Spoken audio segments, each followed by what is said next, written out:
இன்றைக்கி நம்ம பார்க்க போகிறது காய்கறி மண்டி. இதுக்கு தேவையான பொருட்கள் பார்த்துக்கலாம். அதுக்கு பூண்டு, வெங்காயம், தேவையான காய்கறிகள் என்ன காய்கறி வேணாலும் போடலாம். இன்றைக்கி உருளைக்கிழங்கு, வெண்டைக்காய், பீன்ஸு, கேரட்டு, முள்ளங்கி, முருங்கைக்காய், பலாக்கொட்டை இருந்தால் பலாக்கொட்டை காய்கறி. இதுக்கு காரமே வேறு எதுவுமே கிடையாது, பச்சை மிளகாய் மட்டும்தான் காரம். அதனால் தேவையான அளவுக்கு பச்சை மிளகாய் எடுத்து வச்சுக்கணும். இதுக்கு தக்காளி பழமும் போட்டுக்கணும். இந்த காய்கறி மண்டிக்கு முக்கியமான ஐட்டம் தேங்காய் பாலும் அரிசி களைஞ்ச கழநீரும். அரிசியை லேசாக அலம்பி கொட்டிட்டு நல்ல தண்ணியை வச்சு நல்லா களைஞ்சி கழநீர் எடுத்து வச்சுக்கணும். அதில் கொஞ்சமாக ஒரு குழம்புக்கு எவ்வளோ தேவையோ அதுலேயே உள்ள புளிக்கு அதில் பாதியில் பாதி கொஞ்சமாக ஒரு கொட்டை புளியை ஊற வச்சுக்கணும்.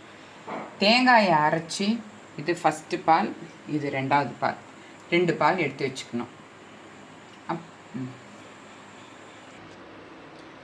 காய்கறி மண்டிக்கு ஒரு தேவையான பாத்திரத்தை வச்சு அதில் ஒரு 2 டேபிள் ஸ்பூன் ஆயில் விட்டு பூண்டு, வெங்காயம், காரத்துக்கு தேவையான அளவுக்கு பச்சை மிளகாய் போட்டு கொஞ்சம் நேரம் வதக்கணும். பூண்டு, வெங்காயம், பச்சை மிளகாயெல்லாம் ஓரளவுக்கு 1 நிமிஷம் வதங்கின உடனே அதுக்கு தேவையான அளவுக்கு தக்காளி பழம் 1 2 ஆளுக்கு எவ்வளவு பிடிச்சமோ அவ்வளோ போட்டுக்கலாம்.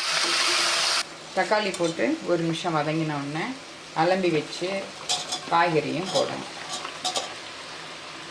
போட்டு 1 நிமிஷம் வதக்கணும். இதுக்கு பருப்பு கிடையாது. ஆனால் காராமணி பயிரை நாள் ஊற வச்சாலும் பரவாயில்ல, இல்லை அன்றைக்கி காத்தாலேயே டைரெக்டாக குக்கரில் 3 விசில் போட்டு வெந்து வச்சுக்கணும். 1 நிமிஷம் காயை வதக்கினோடனே அந்த கழநீரில் ஒரே ஒரு நெல்லிக்காய் அளவு புளியை கரைச்சி ஊற வச்சுருந்தோம் இல்லையா, அதை கரைச்சி விடணும். விட்டுட்டு காய்கறி வேகிற அளவுக்கு எடுத்து வச்சுருந்த கழநீரை விடணும்.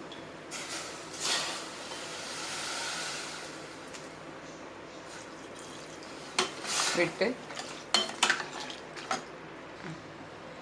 குழம்புக்கு தேவையான அளவுக்கு உப்பு போடணும். போட்டு காய்கறி வேகட்டும், நம்ம பார்க்கலாம். இது வேகும்போது கொஞ்சம் பச்சை கொத்தமல்லி, கொஞ்சம் கருவேப்பிலையும் போட்டு வேகட்டும். காய் வெந்தாச்சு.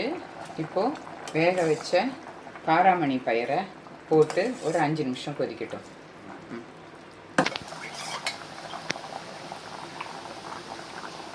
தட்டைப்பயிறு போட்டு ஒரு 5 நிமிஷம் கொதித்த உடனே 2ஆவதாக எடுத்த தேங்காய் பாலை விட்டு ஒரு 5 நிமிஷம் கொதிக்கணும். காய்கறியெல்லாம் வெந்து நல்லா குழம்பு கொதிச்சாச்சு. இப்போது முதல் தேங்காய் பாலை விடணும். விட்டு நல்லா கொதிக்கப்படாது. முதல் தேங்காய் பால் விட்டு தலைன்னு கொதிக்கக்கூடாது. நல்லா நுரைச்சிண்டு மேலே கொதி வர மாதிரி வரும்போது அணைக்கணும். நான் அது வரும்போது காட்டுறேன். லேசாக நுரைச்சி கொதி வர மாதிரி இருக்குது. இந்த சமயத்தில் அடுப்பை ஆஃப் பண்ணிவிட்டு வாசனைக்கு கருவேப்பிலை, கொத்தமல்லி இலை போட்டு ஒரு கிளறி ஒரு 10 நிமிஷம் மூடி வச்சுட்டு பரமாற வேண்டியது தான். காய்கறி மண்டி ரெடி.